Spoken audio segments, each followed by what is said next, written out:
சங்கீதம் 3 அதிகாரம். கர்த்தாவே, என் சத்துருக்கள் எவ்வளவாய் பெருகி இருக்கிறார்கள்! எனக்கு விரோதமாய் எழும்புகிறவர்கள் அநேகர். தேவனிடத்தில் அவனுக்கு இரட்சிப்பு இல்லை என்று என் ஆத்துமாவை குறித்து சொல்லுகிறவர்கள் அநேகராயிருக்கிறார்கள்.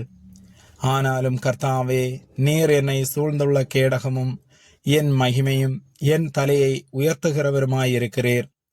நான் கர்த்தரை நோக்கி சத்தமிட்டு கூப்பிட்டேன். அவர் தமது பரிசுத்த பர்வதத்திலிருந்து எனக்கு பதில் அருளினார். நான் படுத்து நித்திரை செய்தேன், விழித்து கொண்டேன். கர்த்தர் என்னை தாங்குகிறார். எனக்கு விரோதமாக சுற்றிலும் படையெடுத்து வருகிற 10,000 பேருக்கும் நான் பயப்படேன். கர்த்தாவே, எழுந்தருளும். என் தேவனே, என்னை இரட்சியும். நீர் என் பகைஞர் எல்லாரையும் தாடையிலே அடித்து துன்மார்க்கருடைய பற்களை தகர்த்து போட்டீர். இரட்சிப்பு கர்த்தருடையது.